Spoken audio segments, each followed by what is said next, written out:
है कि सोमवार की अगर प्रदोष पड़ती है, बहुत ध्यान से सुनना महाराज, सोमवार की प्रदोष पड़ती है तो शंकर भगवान कैलाश पर निवास करते हैं।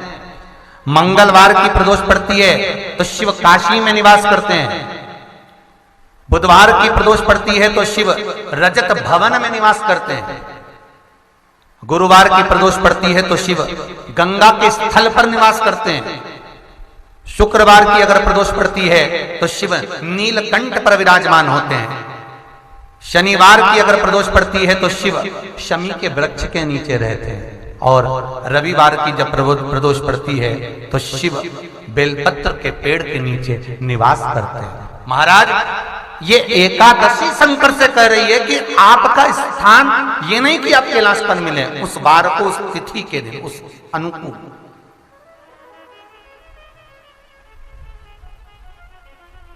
कहते हैं सोमवार की जो प्रदोष पड़ती है वो इच्छा पूर्ति करती है।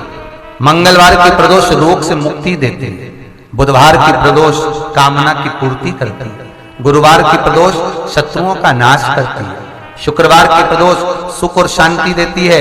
शनिवार की प्रदोष संतान का सुख देती है। और रविवार की प्रदोष जो काम दुनिया में कोई नहीं कर सकता वो अचूक फल की प्राप्ति रविवार की प्रदोष करा देती है। महाराज ऐसी प्रदोषों का नियम वर्णन किया चाहिए। भगवान कहते ठीक है तू थोड़ी देर खड़ी हो। एकादशी सम्मुख खड़ी हुई। पार्वती जी ने जिस अंगुष्ठ का जल पीने के लिए लिया था हाथ में, बस पीने ही वाली थी, शंकर भगवान ने वही हाथ में जल लेकर एकादशी के हाथ में उसको देकर कहा, ले ये मेरे द्वारा निर्मित एक व्रत है जिसे त्रयोदशी के दिन तूने मांगा है, मैं तुझे देता हूं। आज इस व्रत का फल मैं तुझे प्रदान करता हूं। अब तू जिस जीवात्मा को लेकर जाएगी उसका पाप प्रबल नहीं होगा। किसी स्त्री, पुरुष, बालक, बुजुर्ग जो भी होगा जिसने प्रदोष करा होगा वो जीवात्मा को तू किसी फल की कामना से नहीं स्वतः ही लेकर चली जाएगी। उसमें कोई कामना नहीं है। बन सके जीवन में 11 प्रदोष या 26 प्रदोष करने के बाद आप उसका उद्यापन कर कर विराम भी दे सकते। पर जीवन में एक बार प्रदोष का व्रत मौका मिले, जिस कामना से जिस दिन का भाव आपके मन में आए कि मुझे रोग से मुक्ति पाना है तो ये प्रदोष मुझे करना है भाई, और रोग मुक्ति के लिए हम मंगल जो भी आपके मन में आ रहा है, संतान प्राप्ति के लिए शनिचरी प्रदोष आप उसका स्मरण करें।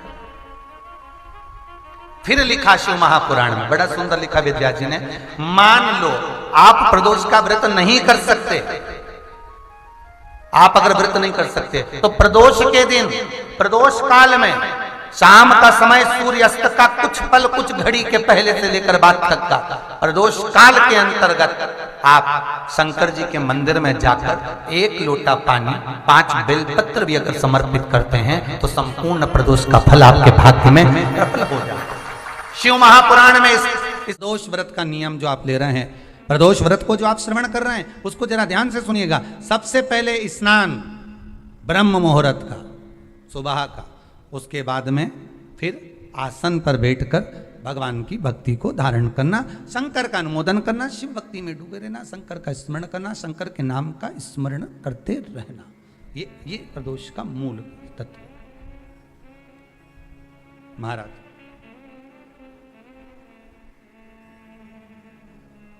प्रदोष व्रत करने वाले को भोजन नहीं करना चाहिए,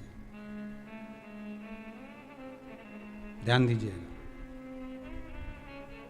फलाहार करो, उसमें भी नमक का सेवन मत करो। प्रदोष व्रत में नमक का सेवन वर्जित होता है। कारण क्या कारण होता है? उसका एक कारण माना गया नमक की वर्जितता। जिस समय पर एक नगर में एक ब्राह्मणी रहती थी, बहुत भाव से सुनिएगा, प्रदोष व्रत नमक को त्यागने का भाव। प्रदोष व्रत की किताब में भी मिल जाएगा आपको, आप पढ़ेंगे तो सुना होगा आपने। एक ब्राह्मणी रहती थी एक नगर में, उसका पति नहीं था, छोटा सा बालक एक साथ में रहता, छोटा सा बालक। अब ब्राह्मण के घर की धर्म पत्नी है,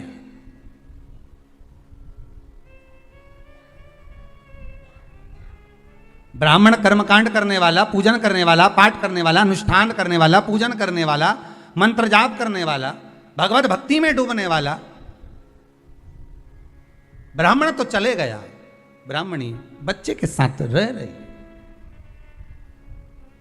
क्या करे वो, अकेली निवास कर रही,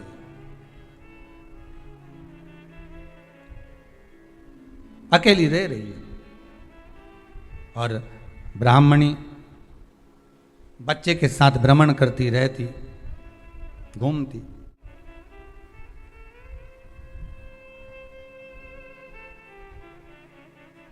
कहीं कहीं दर दर जाकर कुछ भिक्षा को मांग कर लेकर आ जाती, और भिक्षा लाने के बाद में उस भिक्षा को जब लेकर आती तो अपने बच्चे को भी खिलाती और स्वयं भी उसका पान करती।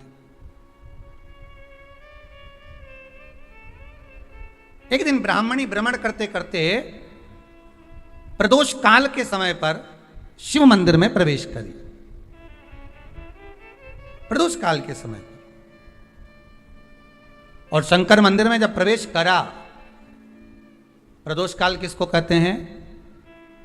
सूर्य अस्त हो रहा हो, रात्रि प्रवेश कर रही हो, दोनों का जब मिलन हो रहा हो वो प्रदोष काल कहलाता है। दोनों का जब मिलन हो रहा, सूर्यास्त हो रहा हो, रात्रि अपना चरण बढ़ाने के लिए आगे बढ़ रही हो, और दोनों का जब मिलन हो रहा है वो प्रदोष काल है, वो प्रदोष समय है।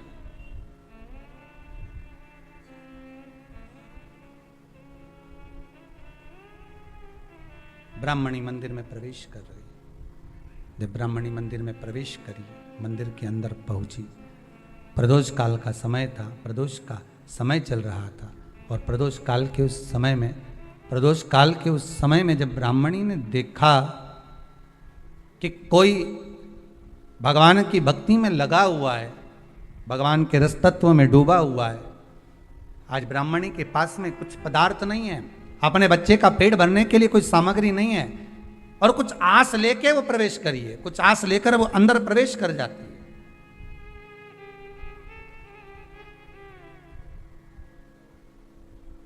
कोई ऋषि की पत्नी, कोई ब्राह्मण जन की अर्धांगिनी उस प्रदोष के समय पर शंकर का अभिषेक पूजन कर रही थी, भगवान शिव की आराधना कर रही थी, भगवान की भक्ति में डूबी हुई थी। भोला सब दुख का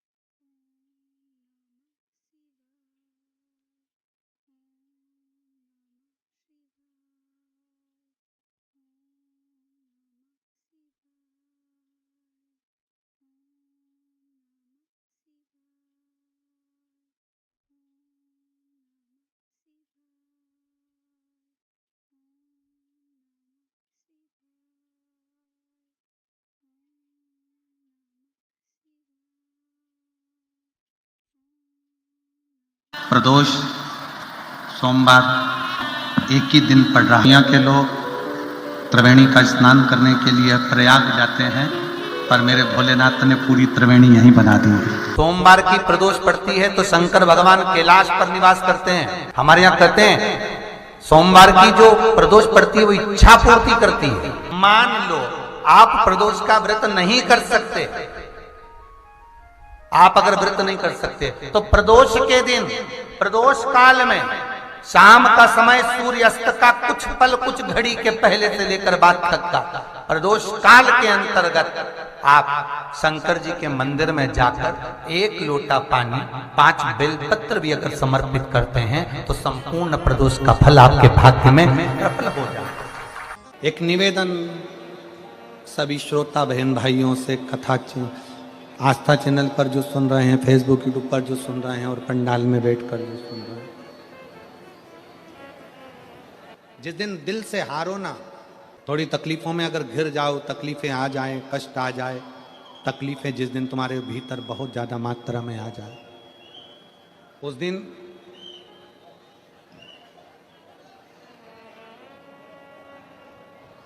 तीन बेलपत्र, एक बेलपत्र में पीला चंदन, बीच वाली पत्ती। जिस दिन तुम्हें लगे कि मैं बहुत दुखी चल रही हूं और मेरा काम हो ही नहीं रहा, बहुत तकलीफ की जिंदगी चल रही है, कोई हाथ पकड़ने वाला नहीं है, कोई संभालने वाला नहीं है और बहुत तकलीफ हो रही, बहुत तकलीफ। उस समय पर एक बेलपत्री के बीच वाली पत्ती पर पीला चंदन, दूसरी पत्ती पर लाल चंदन और तीसरी पत्ती पर 11 चावल गीले, पानी में उसको थोड़ा सा भिगो लें या धो लें, 11 चावल गीले शिव जी की उस पत्ती पर रखें। सबसे पहला पीला चंदन का बेलपत्र, दूसरे नंबर पर लाल चंदन का बेलपत्र, तीसरे नंबर पर जो 11 चावल आपने धोकर रखे हैं वो हाथ की हथेली में रखना है और हाथ की हथेली में रखकर अपनी कामना कर कर भगवान शंकर से विनय कर कर पंचाक्षर मंत्र नमः शिवाय या षडाक्षर मंत्र ओम नमः शिवाय या श्री शिवाय नमस्तुभ्यम बोलकर उस बेलपत्र पर सीधे हाथ में रखकर उल्टे हाथ का स्पर्श कर कर बाबा से अपने मन के भाव कहकर शंकर के शिवलिंग पर उसे समर्पित कर दीजिए। एक ही लोटा जल, जहां से जल बहता है अशोक सुंदरी वाली जगह, एक ही लोटा जल जहां से जल बहता है उस जल बहने वाली जगह पर 3 बार उस जल को अपनी कामना कर कर श्री शिवाय नमस्तुभ्यम या पंचाक्षर मंत्र या षडाक्षर मंत्र बोलकर 3 बार उस स्थान पर गिरा दीजिए। गिराने के बाद में बाबा से विनय कर कर अक्षत वाली जो बेलपत्र है, एक बेलपत्र और एक अक्षत उसमें से अपने लिए लेकर आ जाओ। उसको 2 महीना 3 महीना अपने घर में रखिए। जितना भी दुख है धीरे धीरे बाबा समाप्त कर कर खुशियां घर में लेकर आता ही है।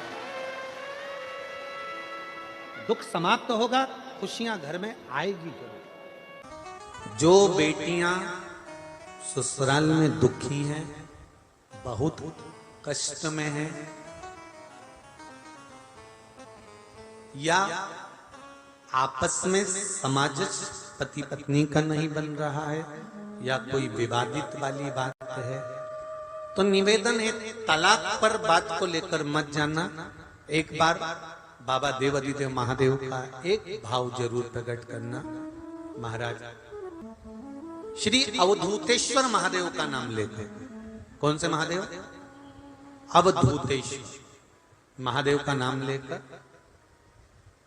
थोड़ी सी मूंग, हरी जो मूंग होती है, उस मूंग को गला लीजिए पानी में। गलाने के बाद में उस मूंग को शिव मंदिर में ले जाकर भगवान जो नंदीश्वर विराजमान होते हैं वहां रखकर 7 बेलपत्र उस मूंग पर चढ़ा दीजिए। चढ़ाकर बेलपत्र मेरे देवाधिदेव महादेव को अवधूतेश्वर महादेव के नाम से समर्पित कर दीजिए। वो मूंग उठाकर गौशाला में या आपके रोड पर कोई नंदी दिख जाए या गौशाला में कोई नंदीश्वर हो तो उस नंदी को वो मूंग खिला दीजिए थोड़ी सी।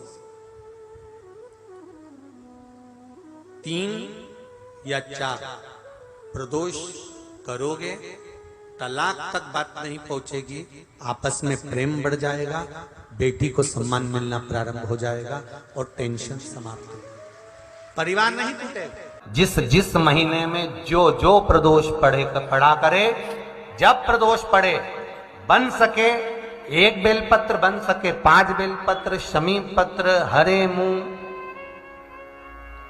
हरा मूंग, बेलपत्र, एक कलश के अंदर थोड़ा सा पानी लेकर 1 बेलपत्र, हरा मूंग, शमी पत्र डालकर और उसमें थोड़ा सा गुड़ डालकर भगवान शिव का स्मरण कर कर प्रदोष काल में, मान लो कोई काम आपका बहुत जरूरी है, बहुत दिनों से आप थक गए हैं, नहीं हो रहा, कर्जा बढ़ रहा है, धन नहीं आ रहा, व्यापार नहीं चढ़ रहा, या कोई समस्या बहुत प्रबल है, कोई एग्जाम में बैठ रहे हो नहीं हो रहा, परीक्षा भी दे दी है, रिजल्ट आने ही वाला है, तो भी प्रदोष काल में, प्रदोष के समय वो जल मूंग, समीपत्र और बेलपत्र और गुड़ का शंकर के शिवलिंग को समर्पित करना प्रारंभ कर दो। 2 या 3 प्रदोष करोगे, बाबा आपकी मनोकामना शीघ्र पूर्ण कर देगा। 2 या 3 करो, बाबा करेगा। बहुत तकलीफ है, दुख की जिंदगी चल रही है। कोई परिवार में बेटे हैं, बहुएं हैं, बेटियां हैं, सब प्रयास कर रहे हैं। बेटे भी प्रयास कर रहे हैं, बहू भी प्रयास कर रही है, बेटी भी प्रयास कर रही है कि मुझे कोई अच्छा जॉब मिल जाए, मैं उन्नति की सीढ़ी पर चढ़ जाऊं, मैं बहुत आगे बढ़ जाऊं। और बेटा बेटी बहुएं अगर आगे नहीं बढ़ पा रही है तो शिव महापुराण की कथा कहती है कि एक कार्य करिएगा। एक बेलपत्र लीजिए और 7 चावल के दाने इस बेलपत्र के मध्य वाली पत्ती पर रख लीजिए। जो बेटा बेटी बहुत प्रयास कर रहे हो, बहुत कंपटीशन एग्जाम दे रहे हो, बहुत मेहनत कर रहे हो और उसके बाद भी बहुओं का, बेटियों का, बेटों का अगर कहीं जॉब नहीं लग रहा और कहीं सिलेक्शन हो ही नहीं रहा और बहुत हार चुके हैं, तब एक बेलपत्र 7 चावल के दाने मध्य पत्ती पर 7 चावल के दाने, एक घिसे हुए चंदन की गोली, पीला चंदन को घिस कर उसकी एक गोली बनाई। एक गोली गोल कर शिवपिंडी जैसी, शिवलिंग जैसी गोली बनाकर उस चावल के दाने पर रख लो। एक स्थान पर रखकर घर के अंदर ही उसका पूजन कर लो। और पूजन करना है वही जो आप घर में सामग्री, आपके रोली, चावल, मोली, हल्दी, उससे पूजन कर दिए से आरती कर ऐसी कैसी ही बेलपत्र अशोक सुंदरी वाली जगह पर, थोड़ा समझिएगा, अशोक सुंदरी वाली जगह मतलब जहां से पानी बह रहा है उस ओर इस डंडी को रखना और ऐसी कैसी पत्ती अशोक सुंदरी वाली जगह पर रख दीजिए। ये किसी भी प्रदोष के दिन या किसी भी सोमवार की अष्टमी के दिन या किसी भी विशेष शिवरात्रि के दिन आप ये एक बार केवल करना है और अपने मन की कामना कर उसको रखकर बाबा को घी का 2 दिया लगाकर आ जाना है। मेरा भोलेनाथ आपका हाथ पकड़कर आपको कंपटीशन एग्जाम में विजय दिलाएगा। पर मेहनत करना नहीं छोड़ना, परिश्रम करना नहीं छोड़ना, संघर्ष करना मत छोड़ना। अपनी मेहनत को 4 गुना करना है, अपने परिश्रम को 4 गुना करना है, अपने कर्म की लगन को बढ़ाना है। जितने घंटे पढ़ाई करते थे उससे 2 घंटा और बढ़ाओ, जितनी मेहनत करते थे उससे 4 घंटा की मेहनत और बढ़ाओ। और साथ में 7 अक्षत, एक चंदन, पीले चंदन की एक शिवलिंग जैसी आकृति, छोटा सा शिवलिंग जैसा भाग रखकर घर में उसका पूजन कर घी का दिया से आरती लगाकर बाबा की आराधना कर दिल से कामना कर बाबा से वो ले जाकर ऐसे कैसा ही पत्ता अशोक सुंदरी वाली जगह, अशोक सुंदरी की जगह जानते हो?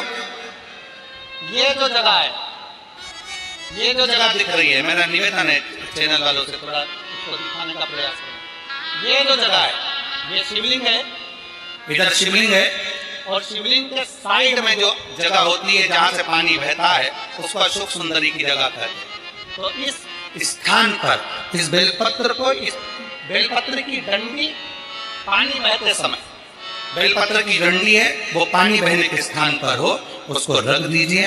2 घी के दिए लगाकर, और घी के दिए का स्मरण करें, दोनों दिए गोल बत्ती के नहीं होंगे, दोनों दिए लंबी बत्ती के नहीं होंगे। जो 2 दिए आप लगाएंगे, एक गोल बत्ती का होगा, एक लंबी बत्ती का होगा। गोल बत्ती क्या बोलते हैं यहाँ पर? फूल बत्ती। यहाँ फूल बत्ती बोलते, तो गोल बत्ती मतलब फूल बत्ती, और लंबी बत्ती, लंबी वाली बत्ती। 2 दिए लगाना है, एक जगत जननी का, एक बाबा विश्वनाथ का। दोनों दिए आप रखकर बाबा को प्रार्थना कर दिल से आइए, मेरा शंकर आपकी कामना पूर्ण करेगा और पत्र व्यासपीठ पर जरूर आए अवश्य। शिव को प्रिय है पुष्प में आंक का पुष्प, जो आंकड़े का पुष्प होता है शंकर को बड़ा प्रिय है। और दूसरे नंबर पर शंकर को प्रिय है शमी का पुष्प, बहुत ध्यान देना महाराज। तीसरे नंबर पर शंकर को प्रिय है महाराज सरसों का पुष्प। सरसों होती है ना, जो राई अपन बोते हैं, सरसों बोते हैं, उसमें पीले कलर का जो पुष्प लगता है। हमारा तो निवेदन रहता है जब तक सरसों आए तो प्रयास करा करो कि सरसों के 108 पुष्प शंकर भगवान पर चढ़ाना प्रारंभ कर दो। महाराज ये पक्का है कि वर्ष भर कोई बड़ी बीमारी आपको घेर नहीं सकती अगर सरसों के फूल शिव को चढ़ रहे हैं तो। और प्रयास करना कि सरसों का जो पुष्प होता है, सरसों का जो फूल होता है महाराज, अगर कोई व्यक्ति को किडनी या लीवर से जुड़ी हुई कोई तकलीफ होती है या किसी व्यक्ति का एक्सीडेंट हो गया होता है और उसका कोई अंग रह गया हो, कोई शरीर का कोई भाग रह गया और वो काम नहीं कर रहा हो, जैसे किसी के पांव रह जाते हैं एक्सीडेंट के बाद, किसी का हाथ रह जाता है या कोई अंग काम नहीं कर रहा हो, वहाँ ब्लड पहुँच नहीं रहा हो, वो जगह एकदम सुन्न हो गई हो, खाली पड़ गई हो, तो उसके लिए शिव महापुराण की कथा कहती है कि सरसों के पुष्प 11 शंकर जी के राइट भाग में, जहाँ शिव जी के गण दरवाजे के द्वारपाल मणिभद्र जिस जगह पर निवास करते हैं, कौन निवास करते हैं? मणिभद्र। शंकर जी के दरवाजे के द्वारपाल हैं मणिभद्र जी। तो मणिभद्र दरवाजे के द्वारपाल में राइट भाग में मणिभद्र जी विराजते हैं। मतलब राइट भाग कौन सा हुआ? जब आप मंदिर से बाहर निकलेंगे तो राइट भाग, मंदिर में प्रवेश करेंगे जब राइट नहीं होना चाहिए, आप मंदिर से जब जाएं तो राइट भाग।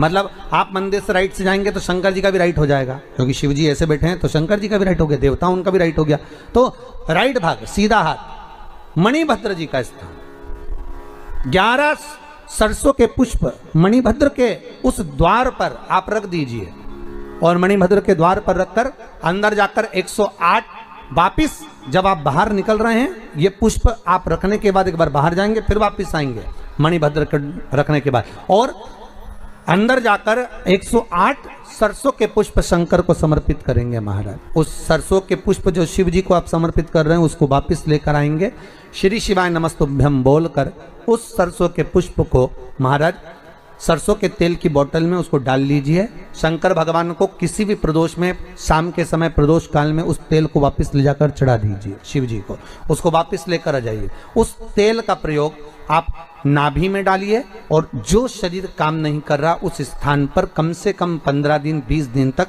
उसकी मालिश करना प्रारंभ करिए। बाबा चाहेगा तो चलाने का प्रयास कर देगा और वो अंग, वो शरीर काम करने लगेगा। मणिभद्र का स्मरण, श्री शिवाय नमस्तुभ्यम, सब बोलिए एक बार जमकर, श्री, अरे पहले बोल दिया, हमारे साथ तो बोलो, श्री शिवाय नमस्तुभ्यम। भगवान शिव के मंत्र का स्मरण कर कर करते सरसों का जो पुष्प है उसमें आनंद की अनुभूति है। आनंद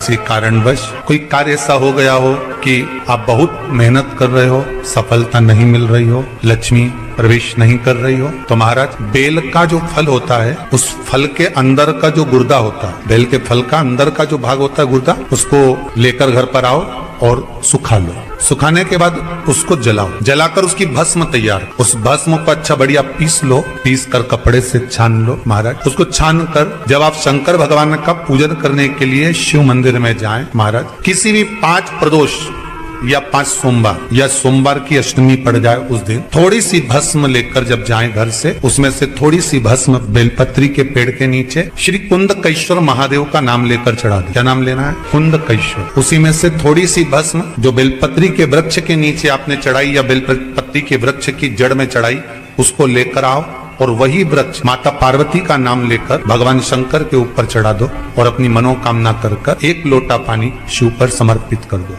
चुटकी भर बस, ज्यादा नहीं, मात्र चुटकी। 5 प्रदोष भी पूरे नहीं होंगे और बाबा चाहेगा कि आपका जो लक्ष्मी रुकी हुई है या व्यापार नहीं चल रहा या कार्य नहीं हो रहा, तो बाबा उसको 1 प्रदोष 2 प्रदोष करोगे, तीसरे प्रदोष में तो बाबा धक्का लगा ही देगा।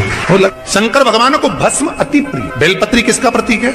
माता पार्वती। जब मां जगत जननी जगदम्बा नवरात्र में दर्शन किया होगा, माता का जहां यज्ञ होता है, सप्तसती से यज्ञ हो, चाहे मां अम्बे जगदम्बा का जो यज्ञ होता है, उसमें बेले के फल की भी आहुति लगती है। उस भस्म की बड़ी प्रबलता, बेल का जो गुर्दा होता है, उस गुर्दे की जो भस्म तैयार करी जाती है, उसका बड़ा महत्व, बड़ा। हम तो यहां तक कहेंगे देसी गाय का घी हो। कौन सी गाय का? देसी हो, जर्सी नहीं, देसी गाय का घी हो।